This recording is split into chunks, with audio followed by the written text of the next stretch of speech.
আমি কি আসলেই সত্যিকে আল্লাহকে ভালোবাসি? আমরা যারা দাবি করি যে আমরা আল্লাহ পাককে মহব্বত করি, আল্লাহ পাককে ভালোবাসি, এই ভালোবাসাটা কি সত্যি কথা না মুখের কথা?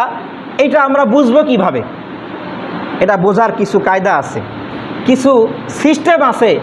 ওই সিস্টেম দিয়ে আমরা বুঝবো যে সত্যিকারে আমরা আল্লাহ পাককে ভালোবাসি কিনা। যদি ওই সিস্টেম দিয়ে বুঝতে পারি যে আমার মধ্যে আল্লাহর ভালোবাসা নাই, তাহলে নিজেকে নিয়ে ভাবেন, চিন্তা করেন, নিজের অবস্থাটা পরিবর্তন করেন, চেঞ্জ করেন, না হলে খবর আছে।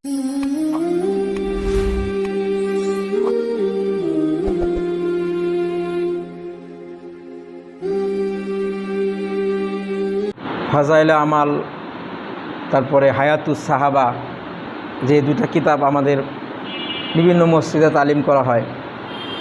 তো এই কিতাবের একটা অধ্যায় আছে সাহাবায়ে কেরামের নির্যাতন ভোগের কাহিনী।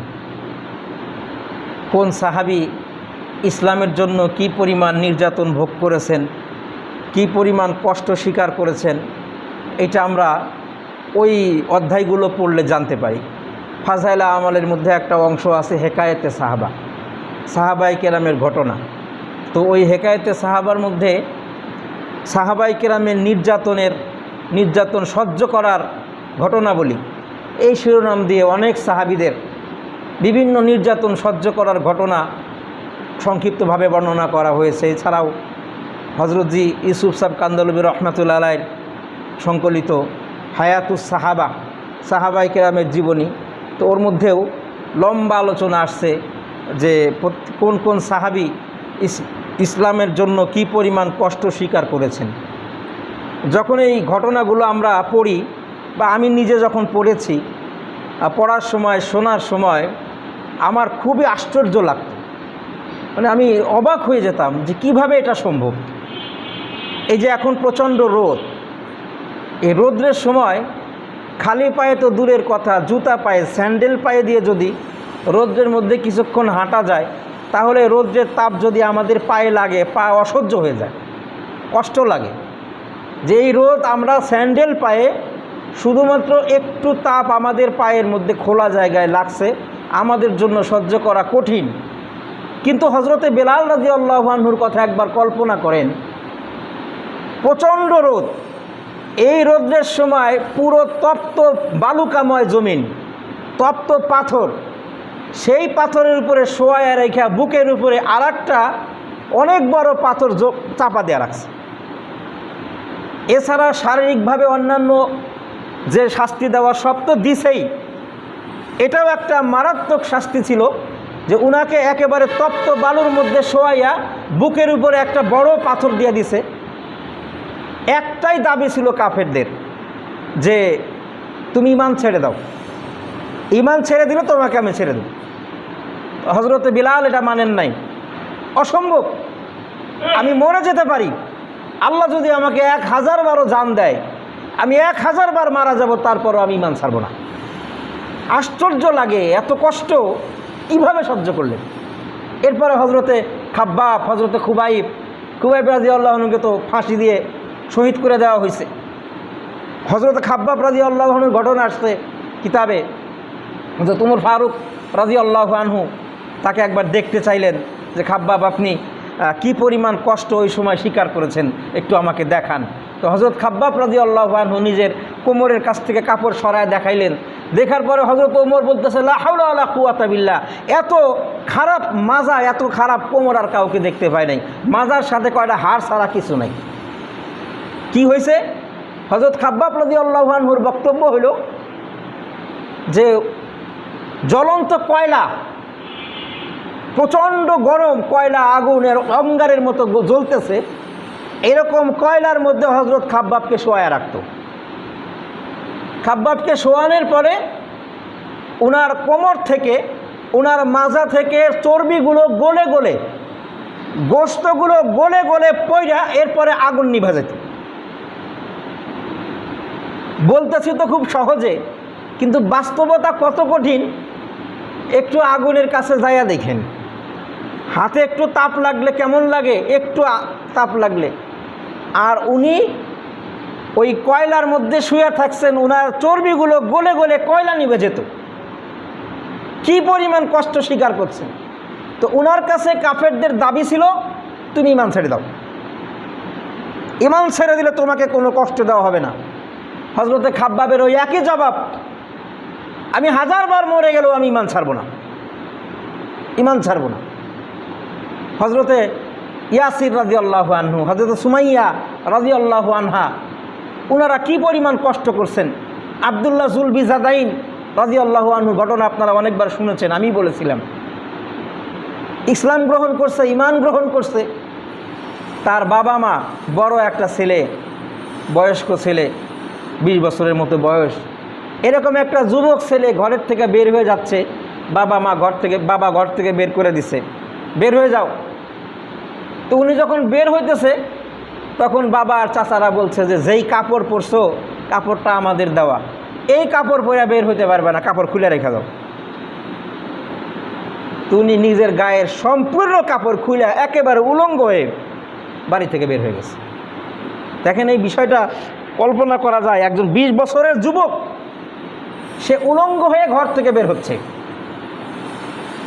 ওনার মা খুব মহাব্বত করে জানালা দিয়া পিছন থেকে একটা ছোট্ট কাপড়ের টুকরা দিছে যে আব্দুল্লাহ এই কাপড়টা নাও, তোমাকে তো আমি দিতে পারলাম না, এটা দিলাম, আপাতত লজ্জা নিবারণ করো।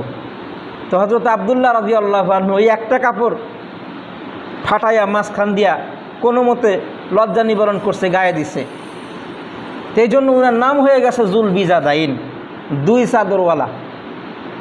ওনার কাছে ওনার বাপ চাচার দাবি ছিল ঈমান ছেড়ে দাও, সব তোমাকে দিয়ে দেব, ঈমান ছেড়ে দাও, সব দিয়ে দিব। কিন্তু ওনাদের একটাই কথা, 1001 বার কেন, 1000 বার যদি নির্যাতন করে করে আমাকে মেরে ফেলা হয় এরপরও আমি ঈমান ছাড়ব না। ঈমানের মতো দৌলত যা পাইছি, আল্লাহ পাক আমাকে যা দান করছে, এটা আমি ছাড়ব না, এটা আমি ছাড়ব না। তো কি এমন রহস্য ছিল, কি পাইছে তারা ঈমানের মধ্যে? ওই একই জিনিস, ওনারা যেই কয়টা বিষয়ের উপর ঈমান এনেছিলেন, আমরাও ওই কয়টা বিষয়ের উপর ঈমান আনছি। 7টা বা 6টা রোকন, এই 6টা রোকনের উপরে ওনারাও ঈমান আনছেন, আমরাও ঈমান আনছি। তো একই সমান ঈমান, মানে কোয়ালিটির দিক দিয়ে না, কোয়ান্টিটির দিক দিয়ে দুজনদের ঈমান একেবারে সমান। যেই কয়টা বিষয়ের উপরে সাহাবায়ে কেরাম ঈমান আনছেন, ওই কয়টা বিষয়ের উপরে আমরাও ঈমান আনছি। কিন্তু উনাদের ঈমান এত মজবুত, এত মজবুত যে যারা জান চলে যাচ্ছিল এরপরেও মুখ দিয়ে একবার ঈমান ছাড়ার কথা বলা তো ভাব দূরের কথা, ওনারা অন্তরে এই কথা কল্পনাও করেন নাই যে আমরা ঈমান ছেড়ে দেব। তো এই পরিমাণ কষ্ট ওনারা কেন সহ্য করলেন? কি পাওয়ারটা তাদের ছিল? কি জন্য ঈমান ছাড়েন নাই? তো আমি এই প্রশ্নটা আমার মনের মধ্যে অনেক দিন থেকেই আসছে যে কেন তাদের এই কষ্ট করার পরেও ওনাদের জন্য জায়েজ ছিল।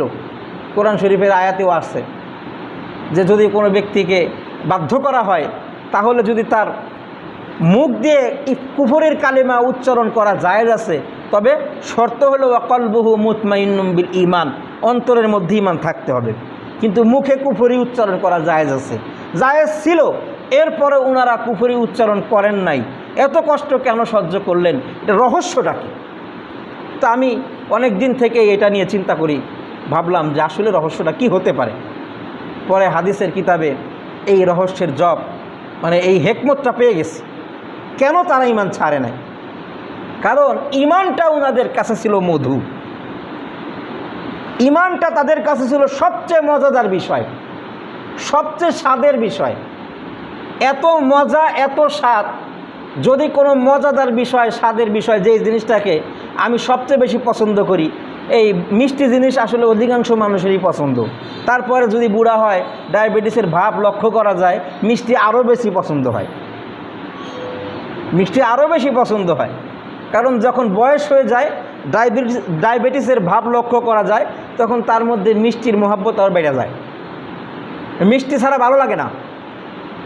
যত খাবারই দেখ, মিষ্টি না দিলে তার মনের মধ্যে মনে হয় কী জানি খাইলাম না, কী যেন খাইলাম না।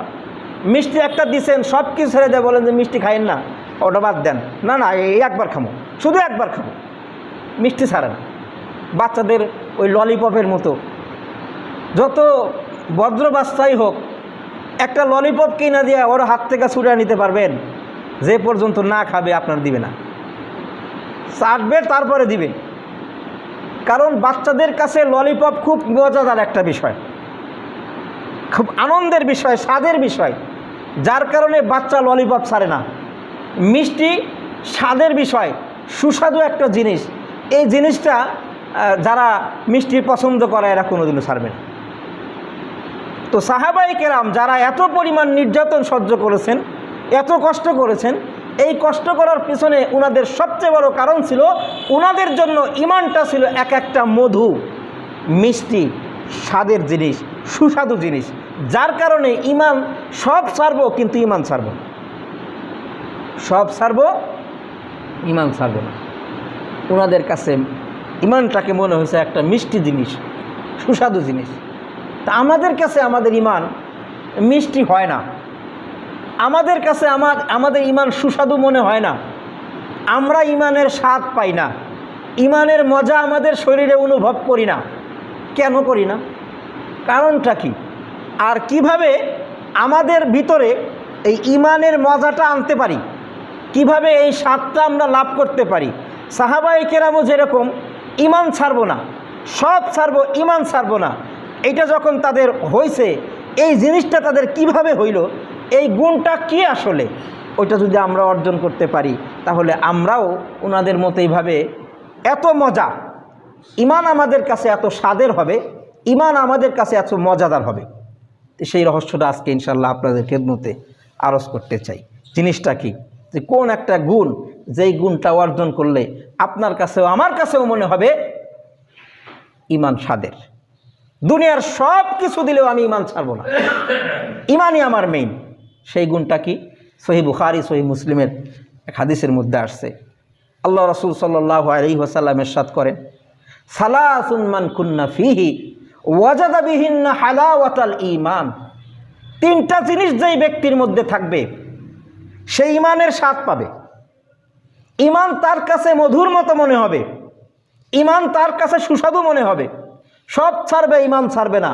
তিনটা জিনিস যদি কোনো ব্যক্তির মধ্যে থাকে, তার মধ্যে অন্যতম এবং সবচেয়ে গুরুত্বপূর্ণ কি?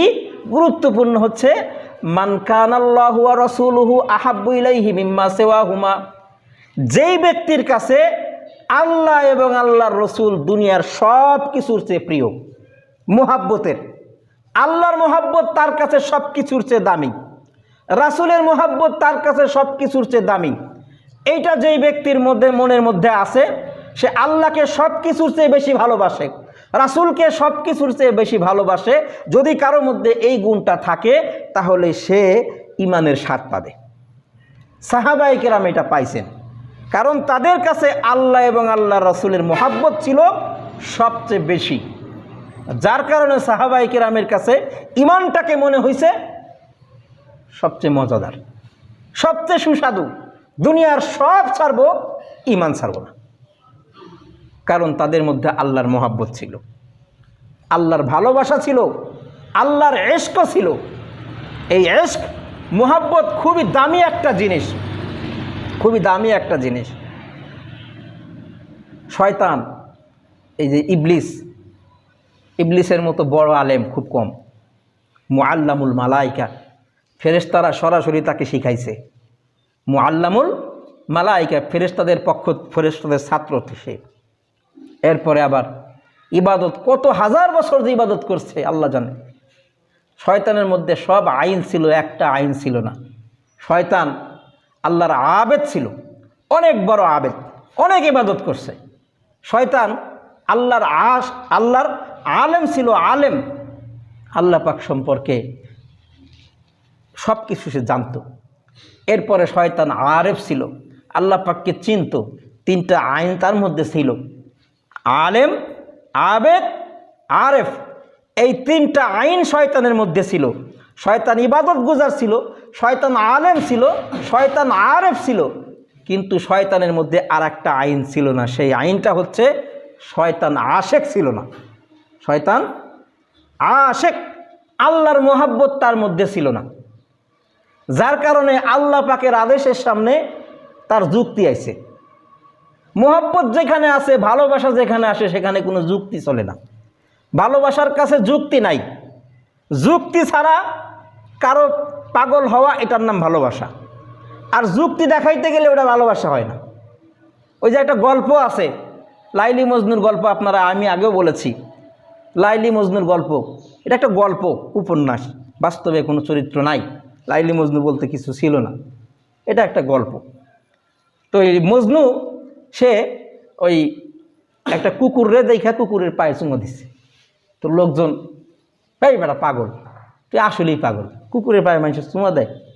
এই বেটা আমি কুকুরের পায়ে চুমো দিছি, আমি তো চুমো দিলাম লাইলির পায়ে। আমার লাইলি যেই গলি দিয়ে হাঁটে, আমার এই কুকুরটা সেই গলি দিয়ে হাঁটে, যার কারণে এই কুকুরের পায়ে চুমো খাওয়া মানে আমার লাইলির পায়ে চুমো খাওয়া। আমি এই জন্য কুকুরের পায়ে চুমো খাইছি। ওই এশক, ভালোবাসা, মোহাব্বত, এইখানে কোনো যুক্তি চলে না। তো যার মধ্যে আল্লাহর এশক আছে, আল্লাহর মোহাব্বত আছে, আল্লাহর ভালোবাসা আছে, সে কোনো যুক্তি দিবে না। তো শয়তান যুক্তি দিছিল, যার কারণে বোঝা গেল যে ওর মধ্যে কি নাই, আল্লাহর এশক নাই, আল্লাহর মোহাব্বত নাই, আল্লাহর ভালোবাসা নাই। তো আল্লাহর ভালোবাসা এটা ইমানের অন্যতম একটা অঙ্গ, ইমানের অন্যতম একটা অঙ্গ। যদি কোনো ব্যক্তির মধ্যে আল্লাহর ভালোবাসা না থাকে, সে খাঁটি ইমানদার না, সে ইমানের দাবি করে ভুল কথা। আল্লাহর ভালোবাসা তার মধ্যে নাই। তো আল্লাহর ভালোবাসা এটা হচ্ছে তাওহীদের একটা লাওয়াজিম, ইমানের একটা অঙ্গ।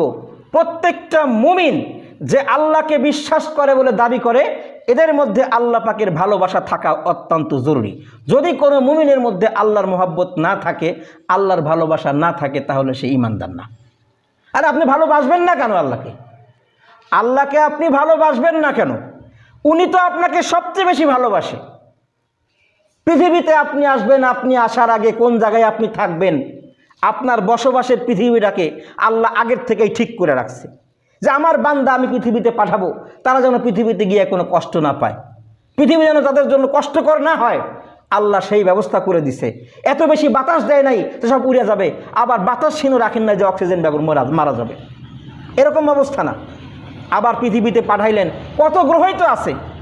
এই সৌরমণ্ডলে গ্রহের অভাব, কোনো গ্রহে মানুষের বসবাসের যোগ্যতা নাই, কারণ কোনোটায় গ্যাস নাই, কোনোটাতে অত্যাধিক ঠান্ডা, কোনোটাতে অত্যাধিক গরম, কোনোটাতে অক্সিজেন নাই, বায়ুমণ্ডল বলতে কিচ্ছু নাই।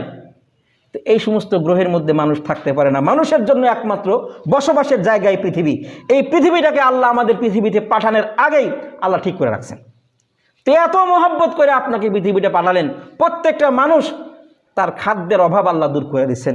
যখন সে অসহায় থাকে, খাদ্যের কোনো ব্যবস্থা নাই মায়ের পেটে, সেখানে আল্লাহ খাদ্যের ব্যবস্থা করে দিচ্ছেন।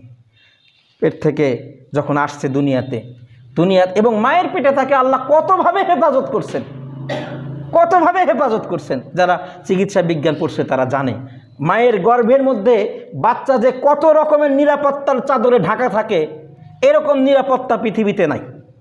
কত রকমের নিরাপত্তার চাদর দিয়ে আল্লাহ পাক মায়ের গর্ভের মধ্যে বাচ্চাকে ঢেকে রাখেন। আমাকে আপনাকে আল্লাহ পাক ওইভাবে নিরাপত্তা দিছেন। আমার খাদ্যের ব্যবস্থা করছেন, আমাকে বিপদ আপদ থেকে হেফাজত করেন। আল্লাহ আমাকে সৃষ্টি করলেন, আমাকে লালন করেন, আমাকে পালন করেন। আমার জন্য প্রয়োজনীয় যা কিছু সব কিছু আল্লাহ আমি চাওয়ার আগে আল্লাহ আমাকে দিয়ে দিলেন। এত মহব্বত যিনি করেন, তাকে ভালোবাসবো না কাকে ভালোবাসবো? তাকে ভালোবাসবো না কাকে ভালোবাসবো? এই জন্য আল্লাহ সুবহানাহু ওয়া তাআলাকে ভালোবাসা এইটা ইমানের অন্যতম অঙ্গ। যেই ব্যক্তির মধ্যে আল্লাহর ভালোবাসা নাই, মহব্বত নাই, সে ইমানদার না। সে ইমানদার না, তার মধ্যে মহব্বত নাই। এই জন্য মহব্বত আমাদের মধ্যে থাকতে হবে। আমরা সবাই আল্লাহ পাককে মহব্বত করি না ইনশাল্লাহ? আলহামদুলিল্লাহ, আলহামদুলিল্লাহ, আমরা সবাই আল্লাহ পাককে মহব্বত করি। তবে এই যে দাবিটা আমরা করলাম, এটা মিথ্যা কথা, বিশ্বাস হয় না? এই যে মুখের কথা চিরা আর ভেজে না। ভালোবাসাটা একতরফা হলে ওইটা ভালোবাসা থাকে না, কষ্টকর। ভালোবাসাটা যাকে ভালোবাসবেন, যে সেও আপনাকে ভালোবাসতে হবে, আপনিও তাকে ভালোবাসবেন। দুই তরফা ভালোবাসা হলে সেটা মধুময় হয়। একজন ভালোবেসে পাগল হয়ে গেল আর একজন কিছুই করলো না, ওই ভালোবাসা ভালোবাসা না, এটা কষ্ট। তো আল্লাহ সুবহানাহু ওয়া তাআলা আপনাকে এত বেশি ভালোবাসলেন, কত ভালোবাসলেন?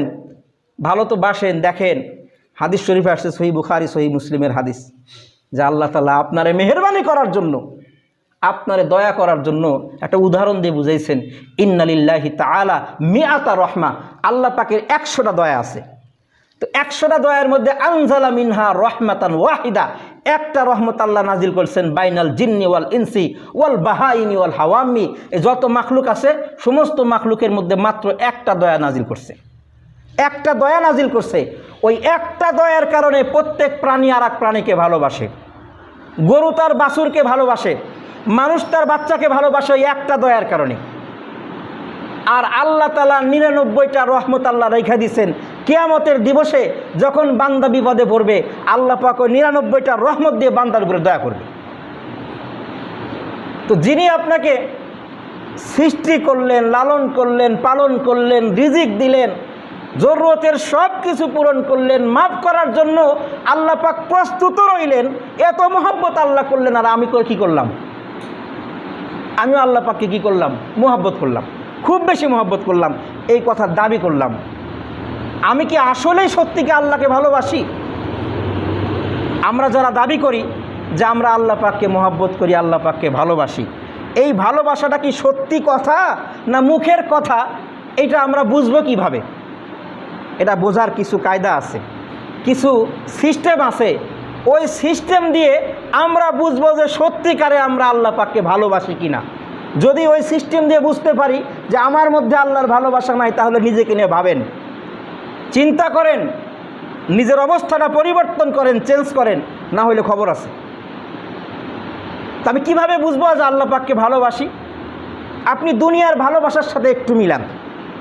মনে করেন এই যে কয়েকদিন আগে বৃষ্টি হলো, একাধারে 2-3 দিন ভরা বৃষ্টি হলো না, খুব বৃষ্টি।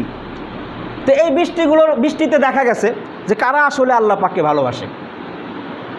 বৃষ্টির মধ্যে দেখা গেছে, মনে করেন বৃষ্টির সময় আপনার কোনো একজন প্রিয় ব্যক্তি, মনে করেন আপনার ছেলেই বাইরে থাকে, ছাতা টাতা নাই, সে আসছে বাসে করে, নামছে বাস স্ট্যান্ডে নামার পরে আব্বাকে ফোন দিছে, আব্বা আমি তো আসতে পারতেছি না, আমার তো ছাতা নাই।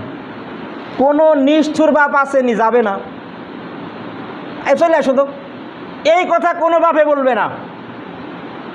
আপনি আমি যাবেন না? যান। ছেলের কথা বাদ দেন, অন্যান্য নিজের প্রিয় মানুষ, মোহাব্বতের মানুষ যদি কেউ আপনাকে এরকম বিপদের মধ্যে এসে ওইখান থেকে ডাক দেয় যে আমার একটু সমস্যা, এটা নিয়ে যান, রাত্রে আমার কাছে লাইট নাই, আমার কাছে এই নাই সেই নাই, আপনার কাছে যদি এই দাবিটা করে, আপনি আমি যাব, কিন্তু যাব না? ওইখানে আমরা কিন্তু কোনো বৃষ্টি ছাড় দেই না। কিসের বৃষ্টি? আমার যাইতেই হবে, কারণ আমার প্রিয় লোকটা ডাকছে, না গেলে সে মনে কষ্ট পায়, এই জন্য আপনি যান। কিন্তু আল্লাহর ঘরে মসজিদ আল্লাহ পাক 5 বার আপনাকে মুয়াজ্জিনের কণ্ঠ দিয়ে ডাক দিল, আসো, আল্লাহু আকবার। তোমার ছেলের চেয়ে আল্লাহ বড়, তোমার ব্যবসার চেয়ে আল্লাহ বড়, তোমার চাকরির চেয়ে আল্লাহ বড়, সব কিছুর চেয়ে আল্লাহ বড়, আসো। আসি নাই, কিন্তু মসজিদে 2 জন মুসল্লি, ইমাম সাহেব আর মুয়াজ্জিন একলা বসতায়। এই যে মহব্বতের দাবিদার। আপনার মধ্যে যদি আল্লাহর ভালোবাসা থাকতো, ওই বৃষ্টি আপনার কাছে কিছু করতো না। এই বৃষ্টির মধ্যে আপনার বাড়িতে খাবার নাই, বাজার নাই, বাড়িওয়ালি গিন্নি বললো যে বাজার করে নিয়ে আসো। অনেকেই দেখছি বাজারের মধ্যে ব্যাগ নিয়ে ঘোরেন, ঘুরি নাই আমরা? বৃষ্টির মধ্যে ছাতা নিয়ে, দরকার হলে রেইনকোট পরে হলেও বাজারে গেছি, বাজারে গিয়ে আমরা বাজার করে নিয়ে আসছি, কারণ আমার খাওয়ার দরকার। স্ত্রী বলছেন না হলে সে রাগ করে, মনে কষ্ট পায়, বাচ্চা কাচ্চারা কষ্ট পাবে, এই কষ্টটা আমার মনের মধ্যে আসছে। আমি বৃষ্টি মানি নাই, কিন্তু নামাজে আসার বেলায় আমার কাছে বৃষ্টি ধরে। মহব্বত করিনি আল্লাহ, এইটার নাম মহব্বত, এইটার নাম ভালোবাসা নেই। এইটা হচ্ছে ভণ্ড প্রেমিক, এইটা ভণ্ড প্রেমিক। মহব্বতের দাবি করে মুখে, কিন্তু কাজের বেলায় একটা মহব্বত নেই। তো বৃষ্টির সময় মুসল্লি নাই। তো যেই লোকটাকে আমি ভালোবাসি, সে কোন সময় আমার প্রতি খুশি হয়, কোন সময় আমার প্রতি রাজি হয়, আমি সেই ফিকিরে সব সময় থাকি যে আমার কোন কাজের দ্বারা না জানি তিনি খুশি হয়ে যায়, আমারে মহব্বত করা শুরু করে, আমারে ভালোবাসা শুরু করে। এই ফিকির কিন্তু আমরা সবাই করি, কিন্তু আমরা আল্লাহ পাকের মহব্বত খুঁজতে আসি খালি শুক্রবারে।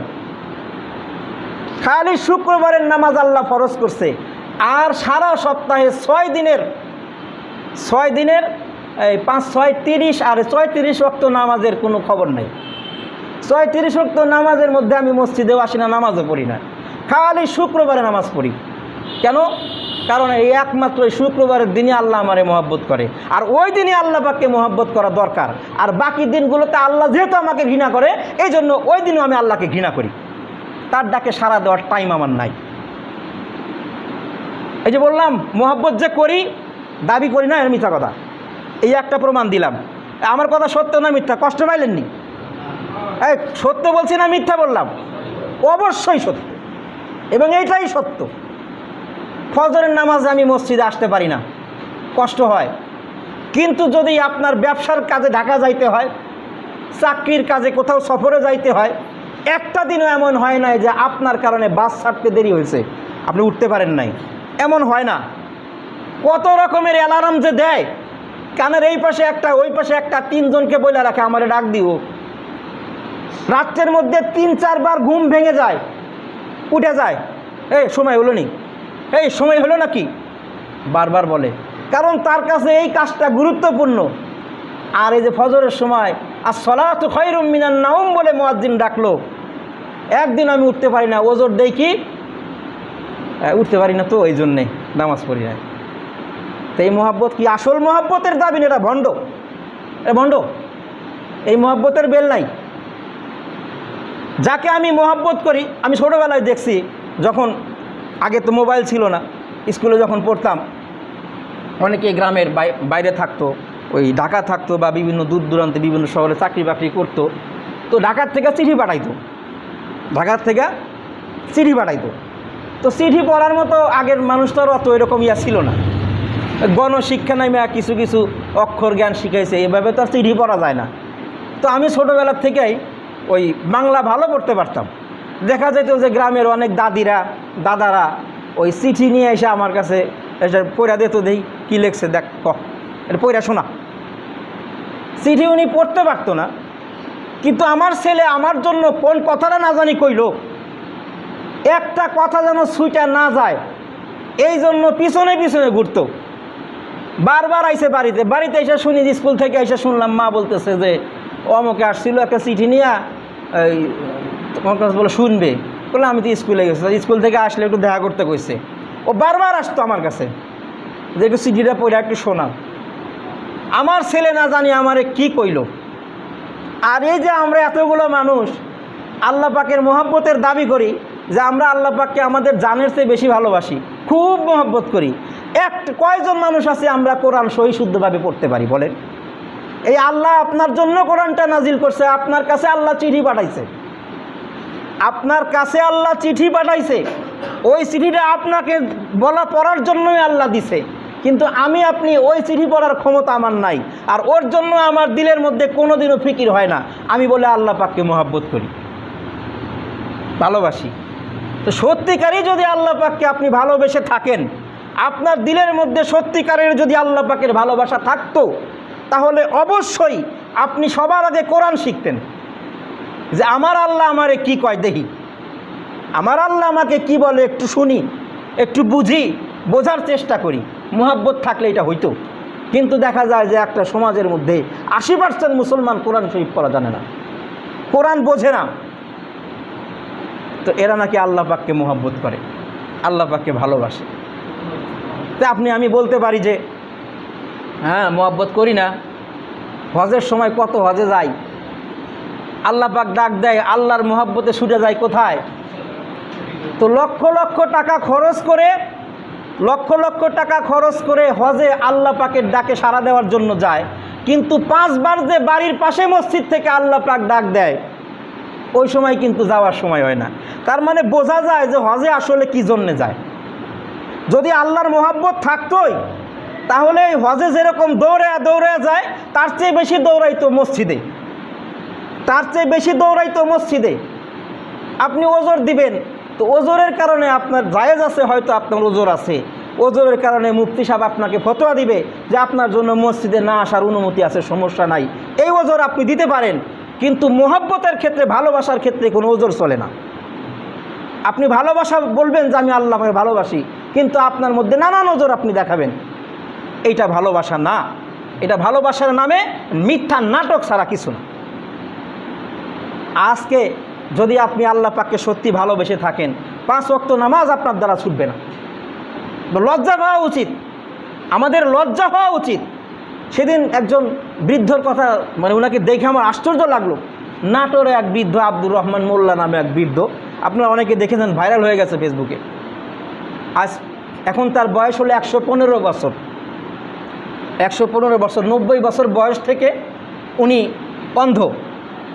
তো এই 90 বছর বয়স থেকে উনি অন্ধ। এই 90 বছর বয়স থেকে প্রত্যেকটা দিন বাড়ি থেকে অনেকখানি দূরে একটা মসজিদ, বাড়ি থেকে রশি টানাইয়া মসজিদ পর্যন্ত সিস্টেম করে রাখছে। 5 ওয়াক্ত নামাজের সময় উনি 5 ওয়াক্ত নামাজে সবার আগে দৌড়াইয়া গিয়া আজান দেয়, আর পরে উনি নামাজ পড়েন। 1 ওয়াক্ত নামাজও উনি ছুটে নাই জীবনেও। তো এই অন্ধ মানুষ যদি পারে, তার কোনো ওজোর খাটে না, কারণ তার মধ্যে আল্লাহর মোহাব্বত আছে, ভালোবাসা আছে, এই জন্য সে যায়। কিন্তু আমি আপনি আল্লাহ পাককে মোহাব্বত করি, ভালোবাসি, ভালোবাসার দাবি করি, কিন্তু আমরা কি করি? নামাজের সময় ঘুমায়া থাকি আর আল্লাহর কাছে ওজর পেশ করব যে আল্লাহ আমি ঘুম থেকে উঠতে পারি নাই, চাকরি নিয়ে ব্যস্ত ছিলাম, ব্যবসা নিয়ে ব্যস্ত ছিলাম, সন্তান নিয়ে ব্যস্ত ছিলাম, এই জন্য নামাজ পড়তে পারি নাই। এই ওজর কাজ হবে না। এই মিথ্যা ওজর আল্লাহ পাকের সামনে পেশ করে কোনো লাভ হবে না। পবিত্র কুরআনে সূরা তওবায় আল্লাহ পাক বলছেন, কুল, নবী হে আপনি বলে দেন, ইন কানা আবাউকুম, যদি তোমাদের বাবা, আবনাউকুম তোমাদের সন্তান, ওয়া ইখওয়ানুকুম তোমাদের ভাই, ওয়া আজওয়াজুকুম তোমাদের স্বামী বা স্ত্রী, ওয়া আশিরাতুকুম তোমাদের সমাজ, তোমাদের গোষ্ঠী, ওয়া আমওয়ালুন ইকতারাফতুমুহা এই যেই সম্পদ তোমরা উপার্জন করো সেই সম্পদ, ওয়া তিজারাতান তাকশাউনা কাসাদাহা এবং যেই ব্যবসার মন্দা হওয়ার ভয় তুমি করো, ওয়া মাসাকিনা তারজাউনাহা যেই ঘরকে তুমি পছন্দ করো, এই সব কিছুর ভালোবাসা যদি তোমার কাছে আহাব্বু ইলাইকুম মিনাল্লাহি ওয়া রাসূলিহি ওয়া জিহাদিন ফি সাবিলি, আল্লাহর চেয়ে, আল্লাহর রাসূলের চেয়ে, আল্লাহর রাস্তায় জিহাদ করার চেয়ে তোমার কাছে বেশি প্রিয় হয়ে যায়, তাহলে তুমি ফাতারাব্বাসু হাত্তা ইয়াতি আল্লাহু বিআমরি, অপেক্ষা করো, আল্লাহ পাক তার ফয়সালা নিয়ে আসবেন। যদি তোমার ব্যবসা প্রিয় হয়ে যায়, আল্লাহ পাকের ফয়সালার প্রস্তুত হও। সন্তান প্রিয় হয়ে গেলে প্রস্তুত থাকো, আল্লাহ আসবেন তার বিধান নিয়ে। কি বিধান? বিধানটা তো আখেরাতে আসবেই। দুনিয়ার বিধান হইল, যেই ব্যবসার জন্য আপনি নামাজ পড়ার সময় পান না, ওই ব্যবসা আপনার গলার কাঁটা হবে। হয়েছেও। যেই সন্তানের জন্য আপনি মহব্বত করে, ওই সন্তানের জন্য নামাজ পড়ার টাইম আপনার হয় না, মসজিদে আসার সময় আপনার হয় না, ওই সন্তান আপনার মরার উপরে খাড়ার গা হবে। যেই ঘর, যেই বাড়ি, যেই ব্যবসা প্রতিষ্ঠান, যেই সম্পদের জন্য আপনি আল্লাহর কথা ভুলে যান, এই সম্পদ, এই ব্যবসা প্রতিষ্ঠান, এই ঘর বাড়ি আপনার জন্য গলার কাঁটা হবে। আল্লাহ পাক দুনিয়াতে এটা করে দেখাবেন। লক্ষ লক্ষ টাকার মালিক রাস্তার ফকির হয়ে মরে যায়। ফকির মানে সম্পদ তারই আছে, কিন্তু না খায়া মরে, না খায়া মরে।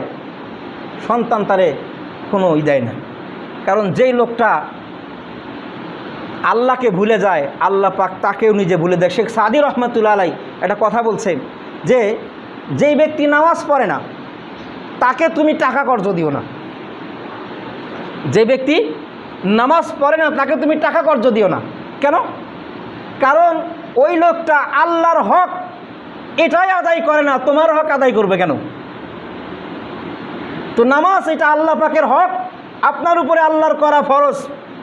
তো 5 ওয়াক্ত নামাজ, যেখানে নামাজের আজান হয় সেই জায়গায় পড়া, জামাতের সাথে নামাজ পড়া, এটা আল্লাহ পাকের হক। তো এই হক যদি আপনি আদায় না করেন, মুখে 1 কোটি বার, 1 লক্ষ বারও যদি আপনি বলেন যে আমি আল্লাহ পাককে খুব মহব্বত করি, খুব মহব্বত করি, এই দাবি মিথ্যা কথা, এবং আপনি একজন ভণ্ডপ্রেমিক। আপনি একজন ভণ্ডপ্রেমিক। আপনার ওই মিথ্যা কথার কোনো দাম নাই আল্লাহ পাকের কাছে, মুখের কথার কোনো দাম হবে না। এই জন্য যদি আমি আপনি সত্যিকারে আল্লাহ পাককে মহব্বত করে থাকি, আল্লাহ পাককে ভালোবেসে থাকি, তাহলে আজকের থেকেই, এই আজকের জুমার নামাজের পর থেকে আর 1 ওয়াক্ত নামাজ আমি কাজা দেব না। আব্দুল্লাহ ইবনে উম্মে মাকতুম রাদিয়াল্লাহু আনহু সাহাবী আসছে আল্লাহ রাসূলের কাছে, অন্ধ মানুষ, সাহাবী অন্ধ ছিলেন। এসে বলছে, হুজুর মসজিদে যে আমি আসবো 5 বেলা আমি আসতে পারি না, আমার রাস্তায় সমস্যা, পোকামাকড় থাকে, সাপ টাপ থাকে, আমাকে মসজিদে নিয়ে আসার মতো কোনো লোক নাই, আমি কি বাড়িতে নামাজ পড়তে পারবো? আল্লাহ রাসূল বলছে পারো। একটু পরে আবার ডাক দেয়, বলছে তুমি কি আজান শোনো? জি হুজুর আমি আজান শুনি। হাইয়া হাল্লা, তাহলে তোমার মসজিদে আসতে হবে, তাহলে তোমার মসজিদে আসতে হবে। একজন অন্ধ সাহাবী, তাকেও ছাড় দেয় নাই। আর আপনি আমি কোন ওজর দেখাবো আল্লাহ পাকের কাছে? ওজর চলবে না। এই জন্য এখন সময় আছে, আজকে জুমার নামাজের পর থেকে আপনি নিয়ত করে নেন। প্রথম প্রথম কষ্ট হবে, অভ্যাস তো ছিল না আগে। আপনার তো আগে, আমি তো আগে 8 মুসল্লি ছিলাম। 8 মুসল্লি চেনেন তো? 8 দিনে একবার। মুসল্লি কয়েক রকমের আছে, এই যে একটা হলো 8 মুসল্লি, 8 দিনে একবার নামাজ পড়ে, এই জন্য 8-এ 1, এটা 8 মুসল্লি। আর এক প্রকারের মুসল্লি আছে খাট মুসল্লি, ও 8 দিনেও পড়ে না, ও হলো জানাজা হইলে তারপরে পড়ে, খাটের নামাজ পড়ে, এ হলো খাট মুসল্লি। আর একটা হলো টাক মুসল্লি, ওই যে 2 বার ঈদের নামাজ সেইটাই পড়ে, এই ধরনের মুসল্লি। এই মুসল্লি আল্লাহ পাকের কাছে দাম নাই। দাম হলে আসল মুসল্লি যেটা, ওই মুসল্লি হন। 5 ওয়াক্ত নামাজ জামাতের সাথে নিয়ত করেন। নিয়ত করলে কি কষ্ট হবে না? আজকের থেকে আর কোনো রকমের নামাজ আমি কাজা করব না। কে কে রাজি আছেন হাত তোলেন তো। আল্লাহ পাক সকলকে তৌফিক দান করেন। আল্লাহ পাক আমাদের সকলকে আল্লাহ পাকের মহব্বত দিয়ে, ভালোবাসা দিয়ে আমাদের জীবনকে রঙিন করার তৌফিক দান করেন এবং আমাদেরকে আল্লাহ পাকের মহব্বত লাভ করার তৌফিক দান করেন। ওয়া আখিরু দাওয়ানা আনিল হামদুলিল্লাহি রাব্বিল আলামিন।